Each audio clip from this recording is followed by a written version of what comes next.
It takes passion, vision, and courage to build a legacy. Casa Grande, transforming lives.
மதுரையில் நடைபெற்ற கல்யாண மாலை பிரம்மாண்டமான பட்டிமன்றம். நடுவர் திருமதி பாரதி பாஸ்கர் தலைமையில் வளர்ச்சிக்கும் வெற்றிக்கும் பெரிதும் துணை நிற்பது அடுத்தவரின் வழிகாட்டுதலா, சொந்த முயற்சியா? விவாதம் சென்ற வார தொடர்ச்சி.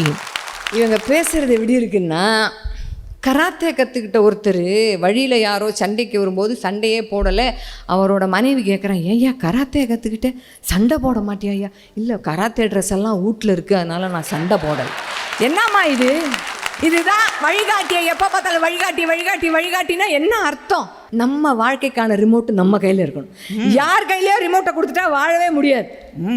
வழிகாட்டி இல்லைன்னா இப்போ அந்த தெய்வானி அவங்க கம்பெனியில் இன்றைக்கி எங்கள் சீனியர் மேனேஜர் வரல, வேலை பார்க்க மாட்டேன். இன்றைக்கி என் மென்டார் வரல, நான் வேலை பார்க்க மாட்டேன். அவர் என்ன சொல்லுவார் கடைசியில், மாத கடைசியில், நீ வேலை பார்க்கலாம், உனக்கு சம்பளம் இல்லை. இதுதான் ஒரு இன்ட்ரெஸ்டிங்கான விஷயம். சொல்லட்டுமா நடுவர் அவர்களே? இவ்வளவு நேரம் சொன்னதும் இன்ட்ரெஸ்டிங் தான். ஒரு தவளை தாமரை இலைமையிலேயே உட்காந்துக்கிட்டு தாகம்னு தவிக்கிற கதை இவங்க கதை. கொஞ்சம் கீழே குனிஞ்சு பாருமோ, முயற்சியில் தண்ணி இருக்குதே, யாரோ கொண்டு தண்ணி கொடுப்பாங்க, தாகம் அடங்குன்னு நினைக்கிற கதை இது. ஒரு பாட்டு ஒன்று வரும் இல்லை, அவனுக்காக அப்படி வாழ்ந்து, அவனுக்காக அப்படி பேசி, இவனுக்காக இப்படி நடந்து, இவனுக்காக இப்படி நடிச்சு, அதுதான் அவங்க. வழிகாட்டினா என்ன தெரியுமா? எங்க ஒரு வழிகாட்டியை எதிர்த்து ஒரு கருத்து சரியில்லைன்னு முரண்படுகிற தைரியம் இருக்கிறதா கேளுங்க. அவங்ககிட்ட கிடையாது. அது எப்படி இவ்வளோ பெரிய கைடு கிட்ட போய் நான் போய் எப்படி இருக்கிறேன்னு தெரியாம கடைசி வரைக்கும் இருந்துட்டு போயிடணும். அவர் வழிகாட்டினாரா இல்லையா, அப்படியே விட்டுணும். காக்கா வெள்ளை, ஐயோ எப்படிதான் உங்க கண்ணுக்கு காக்கா வெள்ளைன்னு தெரிஞ்சுதோ அப்படின்னு தான் சொல்லணும். முரண்படுகிற தைரியம் கிடையாது. ஆனா சொந்த முயற்சியில அடிபட்டு வழிபட்டு நொந்து நொம்பலப்பட்டு வெக்கப்பட்டு வேதனைப்பட்டு எல்லாம் பட்டு சொந்த முயற்சியில் நாங்கள் ஒரு விஷயத்தை முடிச்ச உடனே எங்களுக்கு ஒரு சந்தோஷம் வரும் தெரியுமா? அப்போ எங்கள் மனசுக்கு எப்படி இருக்கும் சொல்லுங்க பார்க்கலாம். என்ன வேணா நடக்கட்டும், நான் சந்தோஷமா இருப்பேன் அப்படி தோணுங்க. ரெண்டும் ஒரே பாட்டு தான். முதல் 4 வரியை நாங்கள் எடுத்துக்கிட்டோம், அடுத்த 4 வரியை அவங்க எடுத்துக்கிட்டாங்க. அவ்வளோதான் வித்தியாசம். என் முயற்சியில் நான் செய்தது. சொல்லுவாங்க தெரியுமா, தன் கையில் இருக்கிற தவிட விட தங்கச்சி கையில் இருக்கிற தனம் உதவாது. எப்படி உதவும்? அந்த வழிகாட்டிகளை எல்லாம் நாங்கள் அப்படியே மோசமானதாக சித்தரிக்கிற மாதிரியும், எங்களெல்லாம் ரொம்ப கொடுமைக்காரங்க மாதிரியும், நன்றி உணர்வே இல்லாத மாதிரியும். அப்படி அவங்க சொல்லல, அவங்க தான் சொன்னாங்க. ஐயோ, இந்த நடுவில் பேசினவங்களும் கடைசியாக பேசினவரும். ஹெச்ஆர் அப்படின்னால என்ன தெரியுமா? கடைசி வரை என்ன பேசினோம் என்பதை அடுத்தவருக்கு புரியாத மாதிரியே பேசுவது தான் ஹெச்ஆர். அவர் என்ன சொன்னார்? ஏன்னா ஒரு பாயிண்ட்டை சொல்லிட்டு அடுத்ததாக அந்த அணியில் இந்த பாயிண்ட்டுக்கு கவுண்டர், அந்த கவுண்டரை கூட விமர்சனத்தை கூட ஏற்றுக்கொள்ள முடியாத மனசு தான் வழிகாட்டியோட வழிகாட்டலையே போகிற மனசு. எங்களுக்கு விமர்சனத்தை பற்றி கவலை கிடையாது. இசக்கியம்மாள், எத்தனையோ இசக்கியம்மாள் இன்னும் இருக்கிறாங்க. அந்த மாதிரி இசக்கியம்மாளை நாம கண்டுபிடிக்கணும்னு சொன்னார். கரெக்ட். அந்த இசக்கியம்மாள் சொந்த முயற்சியில் படிக்கணும்னு உங்ககிட்ட வந்ததுக்கு அப்புறம் தான் சுஜித் உங்கள் வேலை ஆரம்பம். அந்த இசக்கியம்மாள் வரலன்னா என்ன பண்ணுவீங்க நீங்க? மாற்றம் எப்படி நடக்கும்? இந்த மாற்றத்தை நான் என் வாழ்க்கையில் கொண்டு வர வேண்டும்னு ஒரு இசக்கியம்மாள் மனசுலேயும் சொந்தமா தோணுகிற அந்த நொடிதான் உங்கள் அறக்கட்டளைக்கு வெற்றி. இது நீங்களா போய் எந்த வீட்டில் இசக்கியம்மா இருக்கா ஓடியா ஓடியா ஓடியா பார்க்குறேன்னு கண்டுபிடிக்க முடியாது. இசக்கியம்மா உங்களை தேடி ஏன் வரான்னா, நான் படிக்கணும், நான் என்ஜினியரிங் படிக்கணும். அவளுக்கு என்ஜினியரிங்கில் என்ன கோர்ஸ் இருக்கு அது தெரிய வேண்டாம், முதல்ல நான் இன்ஜினியரிங் படிக்கணுன்ற முயற்சி சுஜித் ஏற்படுத்தலைங்க, அவளுக்குள்ளே இருக்கிற சொந்த முயற்சி ஏற்படுத்திக்கிறது. அதைத்தான் சொல்லணும். இதில் பெரிய காமெடி என்னென்னா, வழிகாட்டினா வெறும் ஒரு ஆள் மட்டும்தான் அப்படின்னு நினச்சிக்கிறோம். இல்லை, இந்த மாதிரி வழிகாட்டிகள்லாம் இவங்களுக்கு வழிகாட்டுறவங்க திடீர்னு ஒரு காலத்தில் வெளிநாடு போயிட்டாங்கன்னு வச்சுக்கோங்க, அல்ல இல்லாமல் போயிட்டாங்கன்னு வச்சுக்கோங்க, இல்லை சரியான வழிகாட்டி கிடைக்கலன்னு வச்சுக்கோங்களேன், கிடைக்கிறவங்களெல்லாம் வழிகாட்டியாக பார்க்க ஆரம்பிச்சிருவாங்க. அதுதான் அங்கே இருக்கிற மைனஸ் பாயிண்ட். என் வண்டியை தள்ளி விடுறதுக்கு யாராவது ஒருத்தர் இருக்கணும்.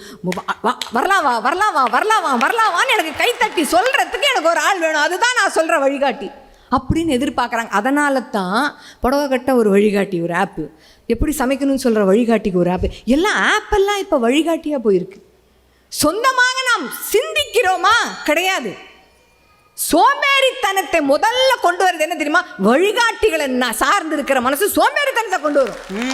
இந்த வழிகாட்டிகளை தேடுகிறது. ஆனால் நான் கையை ஊனி கர்ணம் போட்டாதாண்டா என் குடும்பம் பிழைக்கணும், ஒருத்தனும் இந்த வறுமை துரத்தும் பொழுதும் வேதனை துரத்தும் பொழுதும் அவமானங்களையும் புறக்கணிப்புகளையும் சந்திச்ச போகும் யார் வேணாண்டா நான் முயற்சி பண்ணுறேன் நான் தட்டு தடுமாறி வரான் பார்த்தீங்களா, அந்த முயற்சியில் கிடைக்கிறது தான், அதுதான் வெற்றிக்கு பெரிதும் வழிவகுக்கும். மற்றபடி இதெல்லாம் இருந்தால் ஓகே, நாங்கள் இருக்க வேண்டாம்னு சொல்லலை, ஆனால் சொந்த முயற்சி தான் எப்பொழுதுமே வெற்றிக்கு பெரிதும் வழிவகுக்கிறது அப்படிங்கிறத சொல்லி இந்த வாய்ப்புக்கு நன்றி பாராட்டி விடைபெறுகிறேன். வணக்கம். வழிகாட்டிகள் இருக்கிற போது யாராவது எப்படியாவது நமக்கு உதவி பண்ணிட மாட்டாங்களான்னு தேடி தேடி சொந்த முயற்சியை குறைத்து கொள்ளுகிற மனப்பான்மை வளர்ந்து வருவதை ஷியாமளா ரொம்ப ரொம்ப அழகாக சுட்டி காட்டினார். அவருக்கு என்னுடைய மனப்பூர்வமான வாழ்த்துக்கள். அவங்க சொன்னது ரொம்ப ஆழமான கருத்து பாருங்க. ஒரு தனி நபரை மாத்திரம் அவர் சொல்லவில்லை, ஒரு குரூப் ஆஃப் பீப்புளே அந்த மாதிரி யாராவது தூக்கி விடுவார்கள் என்பதனால் தங்களினுடைய முயற்சியை குறைத்து கொள்ளுகிற சோம்பேறிகளினுடைய கூட்டம் பெருகிவிடக்கூடாது என்ற அக்கறையில் ஷியாமளா பேசியிருக்கிறார். என்னங்க, கரெக்டு தானே? காலம் மாறலாம், ஆனா கல்யாண பட்டுனா அது போத்தீஸ் சாமுத்ரிகா பட்டு தான். போத்தீஸ் சாமுத்ரிகா பட்டு. Kalyanamala exclusive matchmaking for affluent families. Complete confidentiality. Call exclusive desk 98408 91400. மதுரையில் நடைபெற்ற கல்யாண மாலை பிரம்மாண்டமான பட்டிமன்றம். நடுவர் திருமதி பாரதி பாஸ்கர் தலைமையில் வளர்ச்சிக்கும் வெற்றிக்கும் பெரிதும் துணை நிற்பது அடுத்தவரின் வழிகாட்டுதலா, சொந்த முயற்சியா? நடுவரின் தீர்ப்பு. தலைப்பு எளிதான தலைப்பு அல்ல. இந்த தலைப்புகள் குடும்ப தலைப்பாக இருக்கிற போதோ, தனிநபர்கள் சார்ந்த தலைப்புகளாக இருக்கிற போதோ, இன்னமும் உத்வேகத்தோடு, இன்னமும் பார்வையாளர்களான உங்களை குலுங்க சிரிக்க வைக்கிறபடியான நகைச்சுவைகளோடு கலந்து பேசுவதற்கு வாய்ப்பு இருக்கிற தலைப்பு அல்ல இந்த தலைப்பு. இந்த தலைப்பு என்பது தத்துவ ரீதியாக அணுக வேண்டிய ஒரு தலைப்பு. இது நான் ஆரம்பத்தில் சொன்னது மாதிரி இந்த மாதிரியான தலைப்புகளை எடுத்து பரிசோதனை முயற்சியாக செய்து பார்ப்பதற்கு ஒரு தைரியம் வேணும், ஒரு கட்ஸ் வேணும். அது மீராவுக்கு இருந்த காரணத்தினால்தான் இது நடக்கிறது. அந்த விதத்தில் இப்படிப்பட்ட ஒரு தலைப்பை எடுத்துக்கொண்டு அதனுடைய எல்லா திசைகளிலும் அதை ஆராய்ந்து பேசிய இந்த 6 பேச்சாளர்களுக்கும் என்னுடைய நன்றியை நான் முதலிலே தெரிவித்துக் கொள்கின்றேன். சரி, இப்போ என்ன தீர்ப்பு? வளர்ச்சிக்கு எதுதான் நமக்கு உதவுகிறது? சொந்த முயற்சி என்று மிக ஆணித்தரமாக நிறுவ முயற்சித்த இந்த குழுவிலிருந்து வந்த ஒரு வாதத்தை உங்கள் முன்னாலே வைக்க விரும்புகின்றேன். அவங்க சொன்னாங்க, அந்த ஃபர்ஸ்ட் ஜெனரேஷன் ஆண்டர்பிரனர் என்று நான் கூட அதை உபயோகப்படுத்தினேன். ஆண்டர்பிரனர்ஸ்க்கு மாத்திரம் இல்லை, ஒன்றுமே இல்லாத ஒரு சூழலிலிருந்து ஒரு விடிவெள்ளி முளைத்து கிளம்பும் சில சமயங்களில். அதனுடைய வளர்ச்சியை நீங்கள் பார்த்தீங்கன்னா பிரம்மாண்டமாக பிரமிப்பூட்டுற மாதிரி இருக்கும். அதற்கு ஏதாவது ஊற்றுக்கண் இருக்கா? இதுக்கு என்ன ஊற்றுக்கண்ணு நீங்கள் தேடி பாருங்களேன். 7 தலைமுறையில் கூட எதுவுமே இருக்காது சார். சுற்றி இருக்கிறவர்களினுடைய உதவின்றது கிடைக்கவே கிடைக்காது. அவர்களுக்கு கிடைத்ததெல்லாம் அவமானம், தோல்வி, கண்ணீர். அதுக்கு அப்புறம் அப்படி கிளம்புவாங்க பாருங்களேன். அவர்கள் எய்துகிற உயரங்களை மற்றவர்களினுடைய வழிகாட்டுதலோடு அதே மேடையில் இருக்கிறவர்களால் எய்த முடியாது என்று இவர்கள் சொன்னதை நான் மனப்பூர்வமாக ஏற்றுக்கொள்கிறேன். இந்த மேடையில் நிறைய சாரோட, ராஜா சாரினுடைய உதாரணமும், என்னுடைய ஆசிரியர் சாலமன் பாப்பையா அவர்களுடைய உதாரணமும் நிறைய இங்கே பேசப்பட்டது. பாப்பையா சாரினுடைய குடும்பத்தில் அவர் 9வது குழந்தை. அவர் முன்னாடி படித்து வச்சு படிப்புன்னா இதுதான் பள்ளிக்கூடம், அந்த மாதிரியான ஒரு முன்னுதாரணமே கிடையாது. ஒரு நாள் அவர் சின்ன பையனாக இருந்தபோது மாடு துரத்திருக்குன்னு சொல்லிட்டு வேகமாக போய் ஒரு மரத்தோட இதில் ஏறி இருக்கார்.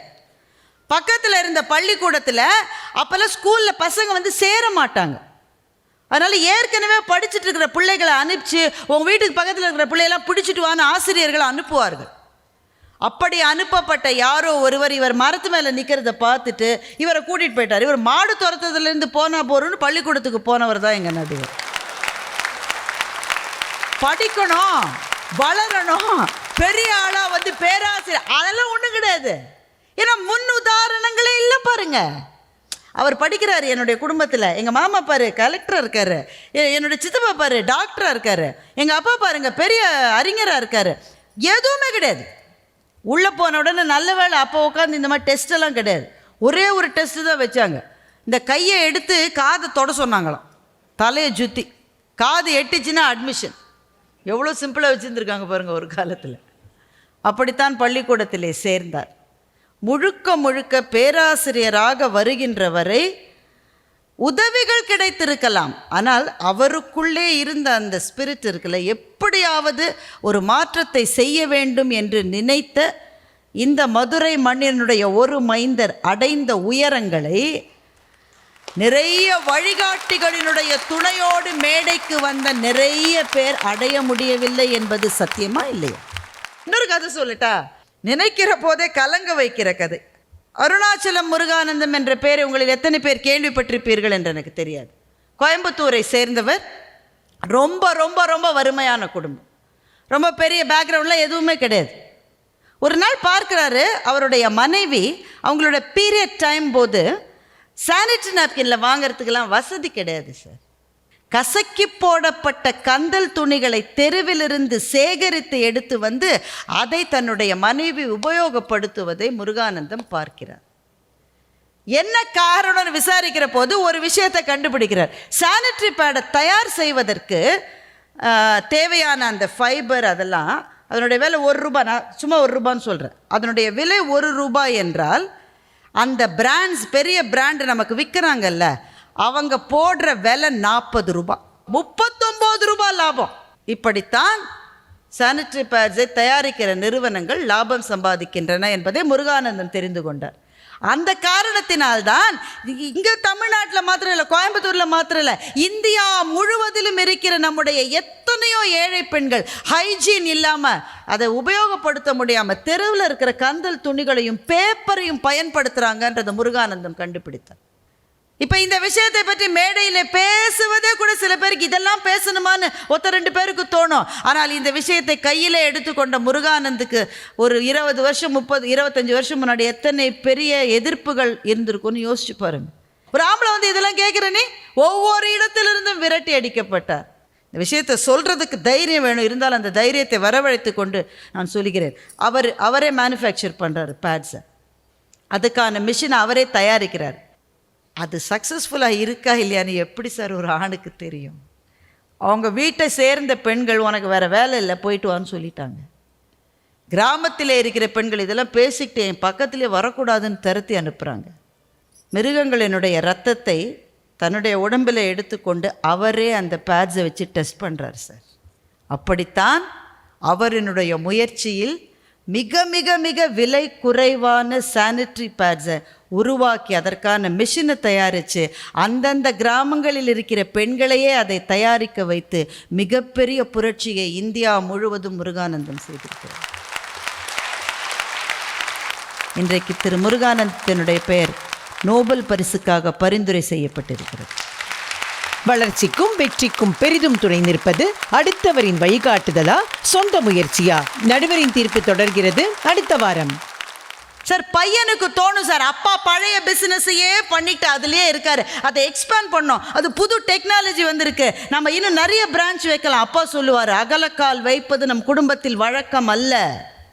வேற வழி இல்லாம பொறுத்து கொண்டு புழுங்கி கொண்டு மீற முடியாத காரணத்தினால் வழிகாட்டி என்கின்ற சிறையிலே அகப்பட்டு கொண்டதால் வளர முடியாமல் போனவர்களினுடைய கதைகள் நம்முடைய நாட்டில் ஏராளம் உண்டு. சன் டிவி கல்யாண மாலையின் அடுத்த படப்பிடிப்பு ஆகஸ்ட் 23 ஞாயிற்றுக்கிழமை சென்னை வள்ளுவர் கோட்டம் அரங்கில். விவரங்கள் வரும் வாரங்களில்.